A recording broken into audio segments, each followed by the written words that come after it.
tonight we're going to talk about lettering, both where to place lettering on different garments, and we're also going to talk about the lettering, how to do lettering in the Baby Lock and Brother machine. So we're going to talk about splitting and changing fonts and all that good stuff. We do an awful lot of lettering, and that's usually some of the first things people do, monograms and that kind of stuff.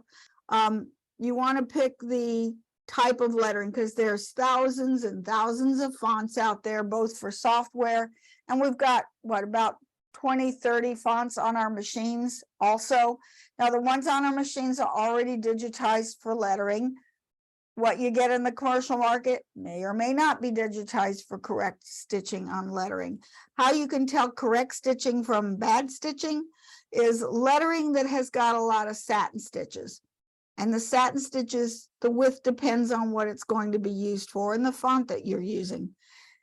Most of the time when you've got some satin stitches in there, it should have what they call an outline stitch before it does the satin stitch to help lay those threads so that they're stay in one nice neat line. So usually it does a row of stitching, you know, like this around, and then it does the zigzag. So therefore those threads on the end help that thread to just lay over the edge nice and neatly.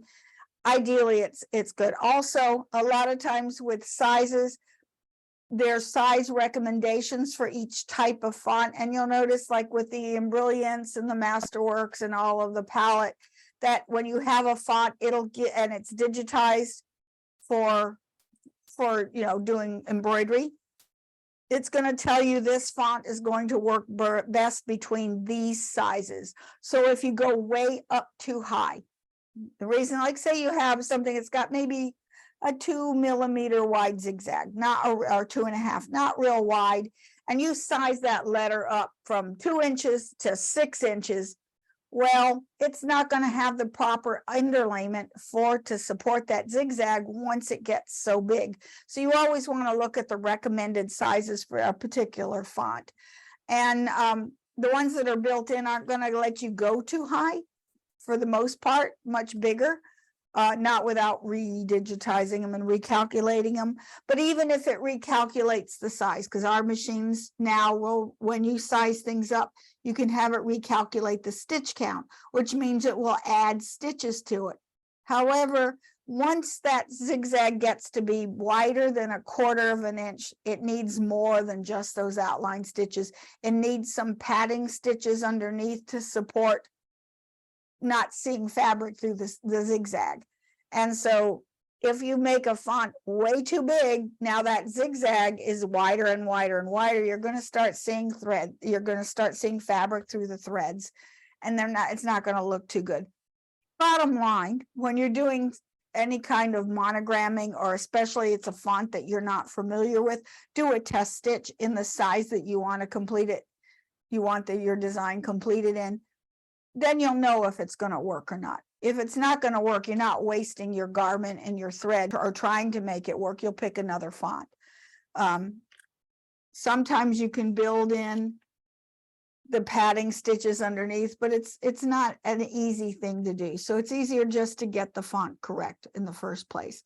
A lot of times, to me, some of the best fonts are ones that are digitized for towels, because those usually have a lot of padding stitches underneath, and therefore you won't see that fabric showing through with a spaced out zigzag, you know, because then it's not a satin stitch anymore. Okay, and then vice versa. If you have a design that's real big and you try to make it real small, you got bulletproof embroidery again. It's just going to dig right in. And the size of the zigzag depends on your background fabric. If it's a towel, you know you can't use something that's 2 millimeters wide for a zigzag. It's going to dig right in. You'll never even see it.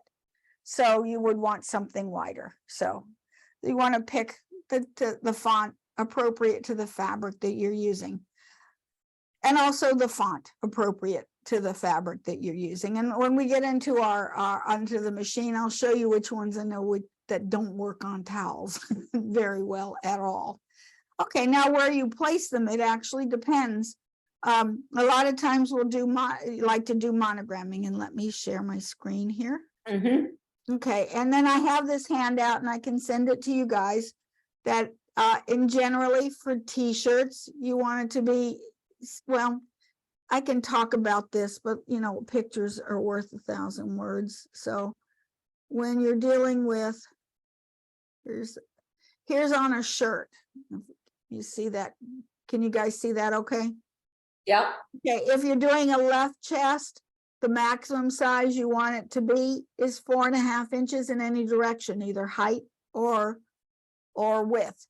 If there's a pocket, it needs to be scaled down to 3 inches or 3.5 inches in any direction. And that's this right here. We're talking about left chest or right chest, either way. If you're doing a full back, okay, of course it'll go in the middle. Probably the biggest you should ever make it is 14 inches high by 11.5 inches wide. And when you're doing a jacket back, whether it be a design or it be a monogram or whatever, you want it to be, if it's that big, you're going to need at least, I would say 2 layers of cutaway stabilizer behind there. And like the heavyweight, maybe add tearaway to support the extra stitches. And I think last week we talked about the stitches, how many stitches are supported by lightweight, medium weight, heavyweight, and extra heavy. So you want to look at your stitch count. If you want to put it just on the back of the neckline, then that's going to be, you don't want it any higher than 2 inches high and 4.5 inches wide.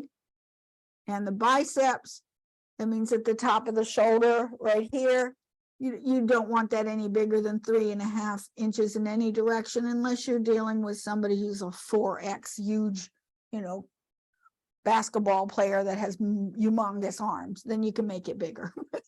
And then if it's above the cuff, you want it about 1 inch high and no wider than 3.5 inches wide. That was what one person said. Now, this picture here shows things a little differently. That you have, these are a little more graphic, that if you're doing a regular t-shirt, and a lot of times we're doing big designs on the front of a t-shirt, a regular full front or back shouldn't be much bigger than 12.5 inches by 16, unless it's a child, and it's got to be a lot smaller. Again, the sleeve, it's showing the top of a short sleeve is 3.5 by 4 inches. Over here, full, well, that's the same full front. A regular sleeve going down the sleeve, about 3.5 inches wide and no longer than 16 inches. Now, unless you've got a multi-needle machine with those special things that go underneath of it for sleeves, you're going to have to open the underarm seam in order to get to this sleeve. And then, like, if you got somebody with a sponsored team, you can put it 4x4 designs either at the bottom or the left chest or at the yoke on the back.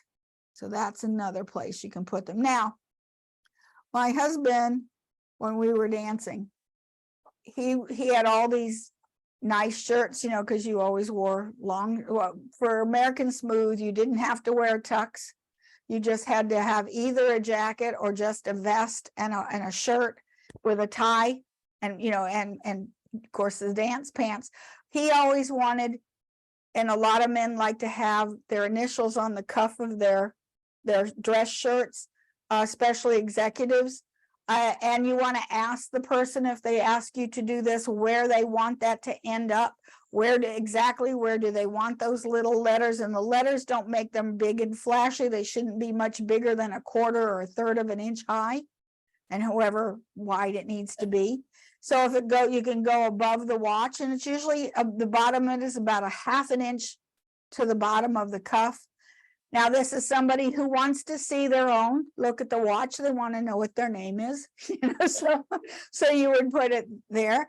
If you have someone who is sitting at a desk all the time or presenting, and they sit like this, they like to have it right here so that someone can be impressed by their initials on their shirt. Then they've got center cuff, and the center, when you go to the center cuff, and notice the center of the cuff as you take it from button to buttonhole and fold it in half is not necessarily the center of the arm. center cuff is going to be sort of slightly over here. And that's where you can get creative. You can go a little higher and you can make it slanted or stair-stepped or whatever you like. And then some people like it on the left arm, which would be in the middle. And this way, a lot of times men will buy these shirts and they're over $100 if you order them from like Nordstrom or whatever, where they monogram them on the sleeves for you.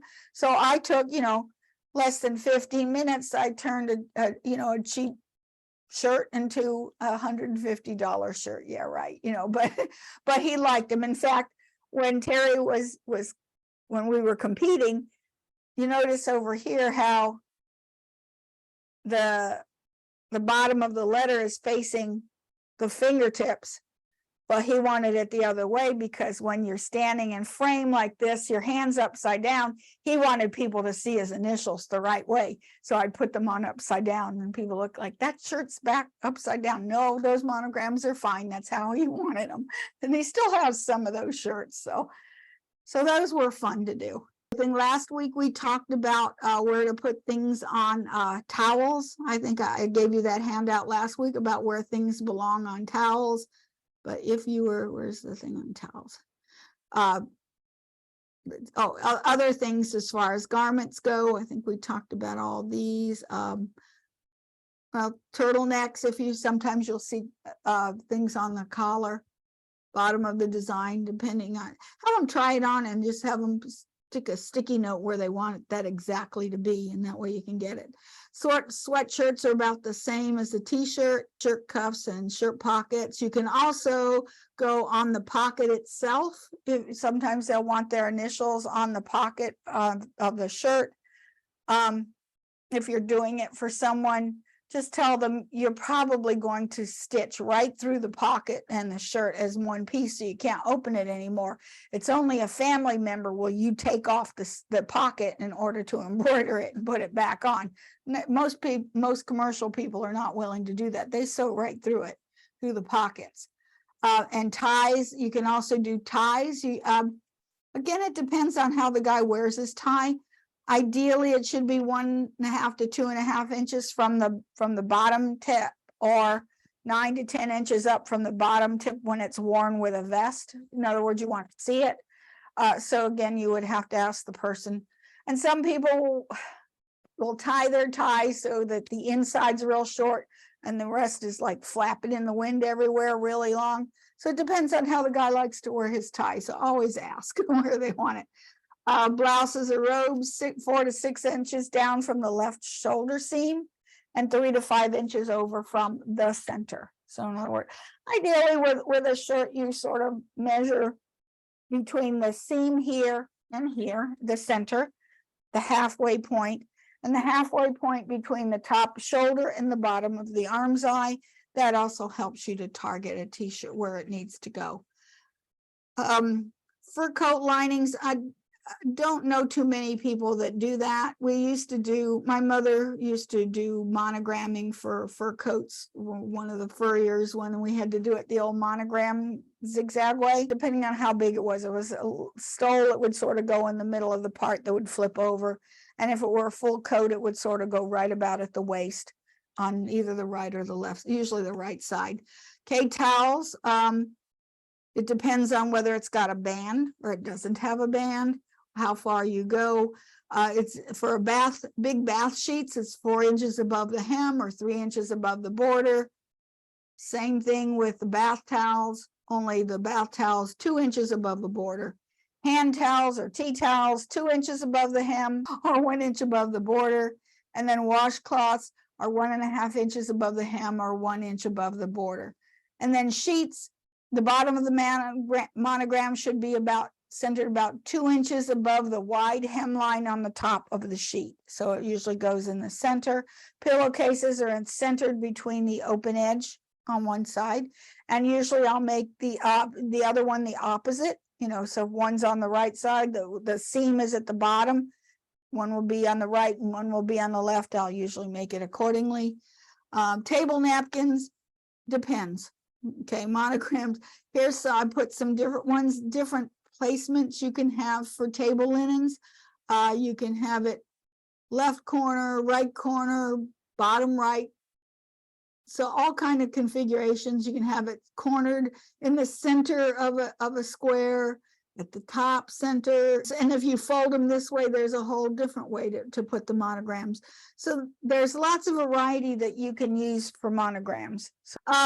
Now, there's different types of rules when it comes to doing monograms, and I'm sure these are all changing for all the different genders and whatevers, and I'm not keeping up with this new stuff.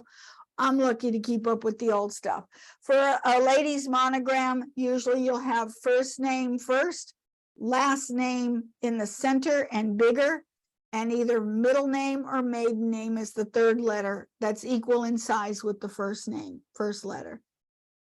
Males, there usually isn't one that's bigger. They're just put in as their first name, middle name, last name, all equal size. So you know, that's usually for if you're doing something for a man. If you're doing something for a couple, then you have the last name in the center. And then you can have it. I don't think it matters. Usually the man's name's on the left and the lady's name is on the initial is on the right, but you can do it however you like.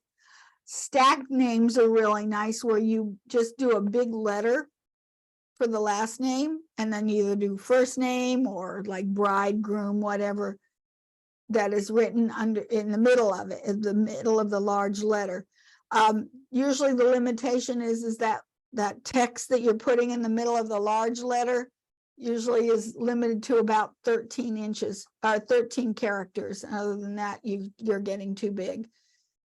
And then sometimes you'll have a first name, like you'll see that a lot on business shirts. You'll see a first name, and then you'll see something written, text underneath of it. Again, you probably want to limit the maximum number of letters in the text below to 13 characters. And of course, you know, they're uppercase, lowercase. So, and there's a lot more monogramming conventions out there. There's hyphenated names. It's just it's too mind-boggling. So usually I will limit to these normal conventions unless the person says they want something otherwise. And then I've got some references here. I'll put it in the handout. Riley Monogram has a blog out, and it's a good discussion about the history of monograms if you're interested in it. And then there all those weird, strange contemporary monograms there's a Mark and Graham resources at Market Guide, and that's got all the ones with the hyphenated and whatnot. When you're digitizing for lettering, a lot of times people like you to do logos or patches or whatever. Lettering is rarely going to work out if you have it smaller than 1/4 inch high. Anything smaller than 1/4 inch high, unless you're doing a single run, no zigzag at all, just a single run, you can't read it. It's just too clumped up. When you're doing small lettering, I also recommend that instead of using regular embroidery thread in your needle, you're going to use embroidery bobbin thread in your needle and in the bobbin. That's going to make because a lot of times if you're using 40 weight, especially black, you know, you can't tell an A from an S from an E, it's all a glob, you know, you can't tell what the letter is. So if you're using that thinner thread, then you can usually read it a lot easier. The problem is most bobbin thread is either black or white, and if you want colors, then I would recommend using bottom line thread from Superior Threads, and it comes in all different colors. And that way you can get whatever color you like, because bottom line is the same as embroidery bobbin thread. When I run out of my finishing touch, I have often used my bottom line, because I have a big cone of bottom line, because you also use it for quilting. Also, I would recommend when you're doing lettering is to make sure you have a bobbin the same color as the top thread, because when you're doing intensive satin stitches, it's real common for the bobbin thread to work its way up. It's hard, especially on small letters. It's hard to control that tension. so that it's evenly, it tends to, especially lots of satin stitches going back and forth, it tends to jerk. And therefore that bobbin thread comes pulled up to the top. And two things, if you have bobbin thread the same color as your needle thread, you never see it. The other thing is if you don't have bobbin thread the same color and you see little white sticking up at the top, that's what fabric markers are for. You take little fabric markers and you just dab the little dots that show, and no one will see it. The other thing that helps monograms go well, is to stitch out very well, is if you go ahead and you slow your machine down. When you're doing a lot of satin stitching, and most monograms and lettering is lots of satin stitches, it tends to pull and jerk. So you want to slow it down. It gives the needle, it gives the thread time to settle into that stitch a little bit longer, and you have less bobbin thread showing, and you have less puckering going on. So, and usually whenever you have a lot of puckering, it's mostly going to happen with lettering. If you get puckering, and a lot of times if you're using a cutaway stabilizer, or even if you're using a tearaway stabilizer and you're getting some puckering between the letters, the satin stitches are starting to pucker, especially between the letters, then what I would recommend you do is just pick out all of the stabilizer from the back. If it's a cutaway, take a sharp pair of scissors and just make slits through between the layers, between the letters, and that will help alleviate a lot of that puckering. You all know Sandy, she does a lot of embroidery for the hospitals and for the NICU. She does things for baby blankets, and occasionally she'll spell a name wrong, so she has to take it out. Lettering is, especially small lettering, is very hard to take out. So just thought I'd warn you, double check spelling. It's not impossible, but you can't be in a hurry to take out lettering. Any kind of stitches from small lettering, it's gonna be hard. All righty, let's go to the machine and let's talk about lettering. And I'm going to talk about more the higher end, and I'll tell you what you can't do if you have one of the lower end and what you do instead. Okay, so lettering, we always, on the Baby Lock and the Brother, we have the exclusives and we have the regular ones. Let's talk about the regular ones first, okay? We have 19 fonts here. Number 16 and 17 are small lettering. These are about 1/4 to 1/2 inch. So these are the ones you would use, and I have no idea what language that is, or those or those. Okay, and then we have some more. So we have a total of 24 usable fonts on this machine. You have some machines have more, some have less. Then you have the exclusives here. These exclusives in the Baby Lock and the Brother are lettering, but they are individual designs. And by that I mean, here's my letter. I get one. If I want to put another one, I have to go get another one. These are just individual designs. And then I would have to position them how I want them. And these are huge. Let me delete one of them. Okay, bring it here. I can size these. And this, you have two ways of sizing. You have, now these are built in, so these should work. So if I'm using this icon, that's regular conventional sizing, which means you can go down 10% or make it bigger by 20%. This one does not increase the stitch count. In other words, I don't know how many stitches it has. Let me see. It has 12,834 stitches. And it's still, and if I make it bigger, so I go size and I make it bigger here, it's only going to go up so much, but the stitch count is going to remain the same. It is not changing. Now, if I size it using this one, this will recalculate, and it allows you to go, I think, down 50% and up 200. So it's going to reset. And so if I make it smaller, it made it considerably smaller. and it lowered the stitch count to 7,855.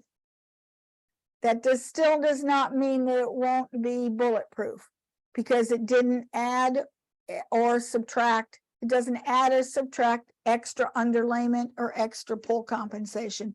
It simply increases the spaces between the lettering so that you end up with more. So anyway, I'm going to go back to here, return, make it proportionally bigger. That's a lot bigger. Okay, and it has now 36,884 stitches. Although looking at this, I'm still seeing a little bit of sparseness here. I'd have to test it, because now this thing is like 11 inches high. So it's a lot higher than what it used to be. But then again, with this set of lettering, you get one letter at a time. It doesn't do anything fancy with it, okay?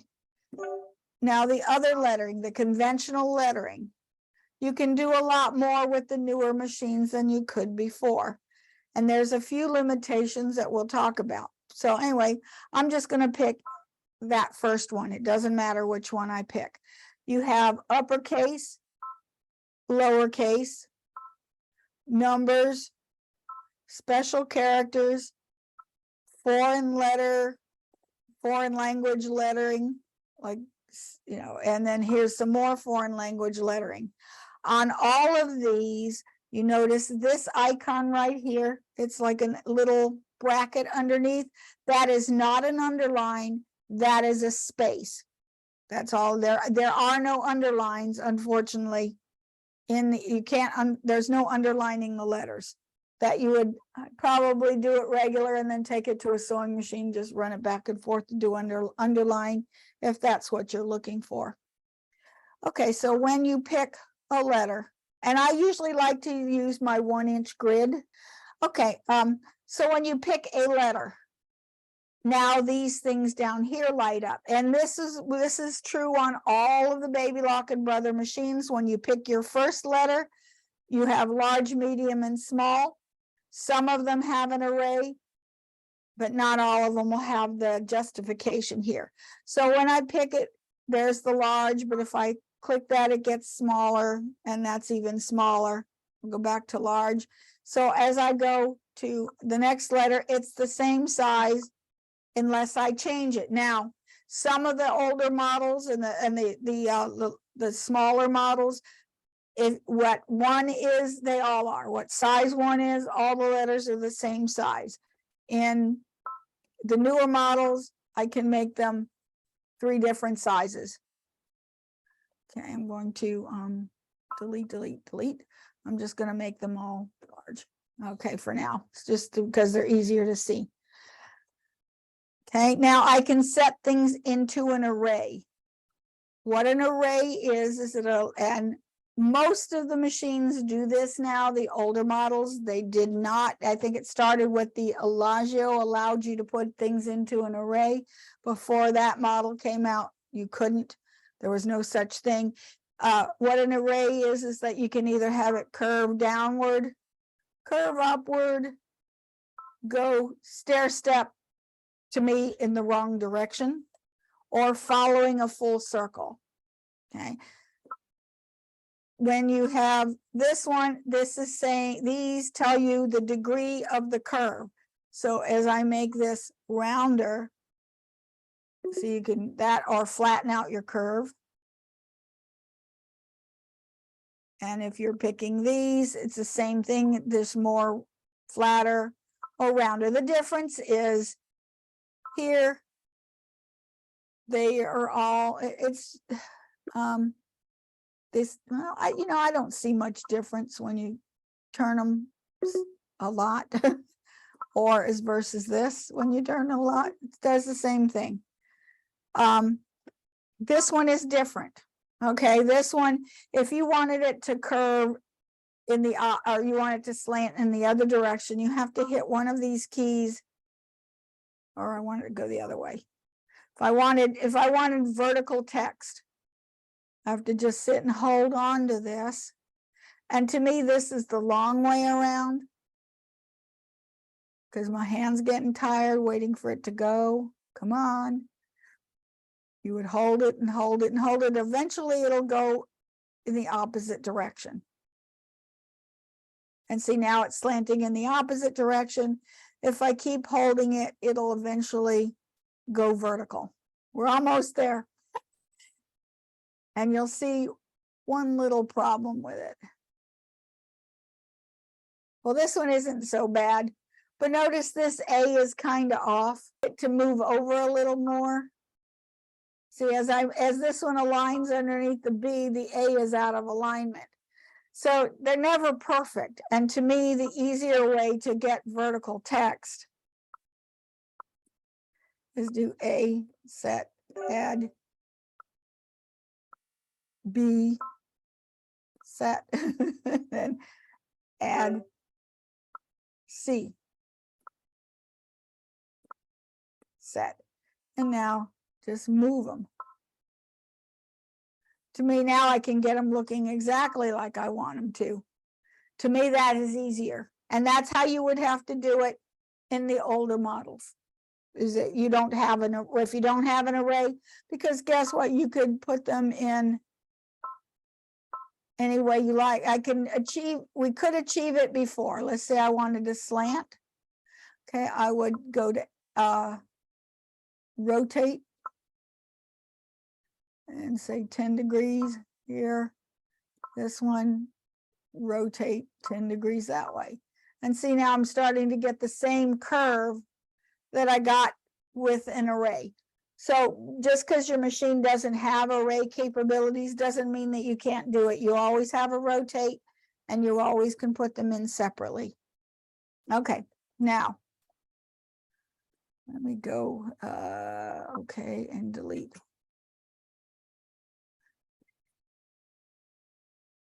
Okay, and I'll delete those and then go back to A, B, C. Okay. All right, let's see, of course, array. This over here is on the newer models is what we call a carriage return. So when I hit that, it drops down, and now I can start putting in another set of letters and however many rows I want. There are limitations to that because what you see is what you get. I can't space these further apart because if I now hit set and I go to spacing, well, here's all my edit keys for fonts. When you pick multi-line, you no longer have access to those. They're all grayed out. Okay, let me go to delete. Okay, pick it again. Okay, now this one here. Okay, now see these now starting to talk about text. Almost all the machines have a multicolor. What multicolor means is that it now sets it up as 3 color stops. Yes, they all say black, but the machine will stop for each one of them. Where if you don't have it as multicolor, you only have 1 color stop. It's going to do all 3 letters. That gives you the opportunity to change your thread. That's all it does. Have I ever used it? No, never have used it. Okay. Then you have spacing. So you can make it further apart, closer together, or that returns it to normal. Oh, wait a minute. There, that returns it to normal. And of course you can move your keys around. Okay, the other thing you can do is on the next menu, you have another opportunity to set up an array. It's the same as before. And you can change them. You know, you change, okay, no, I want that. No, I want that. Okay, we're good. This means it's normal. Okay. And okay. You can also change the font type at this point. If you go, oh, I really don't like that, I want those instead. Okay, it's changed them all. but say you only want to change one, and you've got different ones here. You've got all 27. Now, if you want to letter edit, say I want to change just the B, I can see there's a box around the A. If I hit the select key, I now have a box around the B, and I can actually change the size of the B. Well, not so big. It only let it go that. Okay, we'll go to this one then. Make it smaller. This one and smaller. Oh, wrong way. See, when I make it smaller, see how it all stays on one line? Well, what if I want to change something? And of course, I could change it by large, medium, and small, but that doesn't line up like I want it. What if I want these up more? Okay, then, but I could also, when this B is selected, I can change this letter's font, just that one letter, and all the rest stay the same. So you can change each and every letter. Hit select the A selected, so I'll pick that one. And then I'll go to a C and I'll pick another one. So yes, I have 3 different fonts and one letter, one line. That's really horrible. I'm going to delete them. Okay, let me do something nicer. Okay, we'll do those A, B, and C. Okay, say I want to turn this into a nice monogram. I can hit set. Now over here, where's my letters? When I go to, letter edit allows me to change the size of, say, let's make that one bigger. Okay, but see now they're not lined up yet how I want them. So instead I'm going to split them. So I hit that. Here is showing me where it's going to make the split. It's between the A and the B, so I hit that.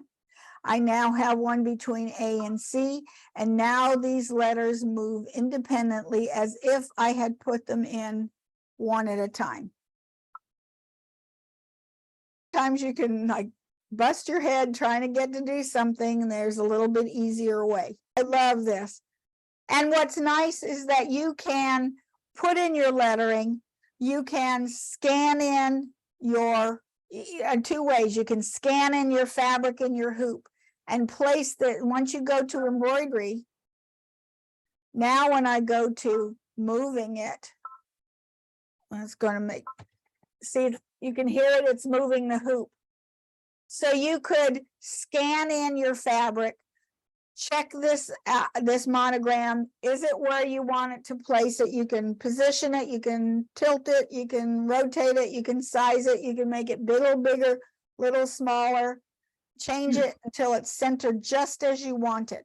Also project, if you have the Luminaire or the Solaris, you can project it on this lettering onto your fabric in either way. You can do it either way.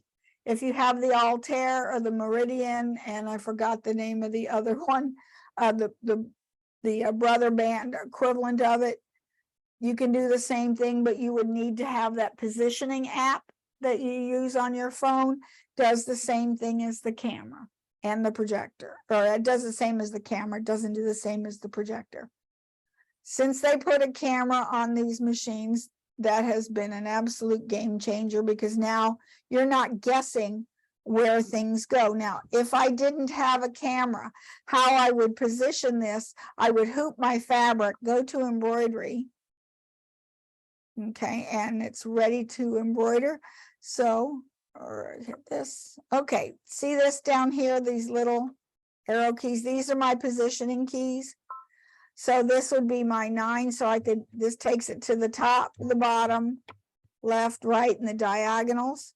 Or you could even have it trace. The trace here means it's just going to take the needle and go around. That'll give you a visual idea of the outer parameters of that embroidery. It doesn't always, it worked pretty well. The lower end machines from years ago, this is the only way we had to position, was to do a trial. We would trace it, And we're like, okay, oh no, it needs to move up a little bit. So we'd move it, we'd hit okay, and then move it up a little bit. You would take the move it up just a little bit, and then do another tracing, trace it again, trace it again. Kept fooling with that until you got it relatively where you think it's going to go. It's what we had to do in the old time. In fact, in the really old machines, we only had center and lower left-hand corner. You had nothing, you didn't have these 9 positions. You had center and lower left. Got real interesting. You had to use the trace to see what kind of space it was going to occupy. But it's, it's what we had. We made it work. But we really appreciate our new machines a lot more than what we had. Now let's talk about the different fonts. Let's go back. Okay. There's a lot of fonts that would not be working very well that I know do not work on towels. This number 3, where it's open, that does not work on towels. This one won't work on really thick, pretty towels. Neither these will not work on towels. This one works better. This one's kind of iffy. These do not work on towels at all. They're too small. They're real small. As you can see, here's my large. Well, we don't have large. See, you can't even see it. They're 1/5 of an inch high. You can't even see the letters unless I go. Well, even then, I still can't see them. More? Nope, still can't see them. So, they're really little. Okay, let me go back. Okay, like I said, those are for like quilt labels and stuff like that. So small. This one I don't think would work on. These work well on towels. This one really works well on towels. This one doesn't. And the reason it doesn't is because this little serif coming down here, that little curly Q, you don't see that. You'll only see the satin stitch on a towel. This one is still, it's not the best. This is good. This one is good. That one is not. I've used these, those work. This one is my favorite for towels because it's nice and chunky and works really good. So does that one and that one. So the chunkier, the better for a towel. Okay. We're not going to talk about digitizing lettering. If you're interested in digitizing your own lettering, start really looking at lettering that already works really well and see how it paths out. Because in lettering, there's something called branching. For this would have to stitch first, right? From here down, that has to stitch first. Then it stitches underneath, leaves a gap so that you won't have extra heavy stitching, and then it comes up and zigzags around. Like this P, it will stitch this part first, come up here, and then come down. Then it would stop, make a little gap, and then come so that this zigzag goes over that. So there's a lot to think about when you're digitizing lettering. There are a lot of pre-digitized lettering, they call them BX files, that are designed for embroidery that you can buy if you have Embrilliance. You can take any of the BX files that are commercially available, and there's thousands of them, and put them into your Embrilliance, and you can also map those, and those will already map out to your keyboard strokes, and that should do that automatically. And one of these days we'll do a unit on Embrilliance and lettering. It's kind of neat how they do it, because you cannot, all those fonts, and I got, who was it that Embroidery Arts, I think, is one of the companies that had in the old day thousands of these fonts, and you would have to bring them in one at a time. Oh, you want to show your shirt? Okay. I love this shirt. This is his shirt, that he has it so that when he is, this was one of yours from work, because the letters are, this one he wore to work. This was done on the old art deck. Do you remember the deco machines? The very, very first embroidery machines from 1999. That was my first machine. I did this with that, and that's one of the built-in fonts because I didn't have anything else. So yeah, he liked his shirts. They were all fancy and pretty, and I have no idea what I was talking about.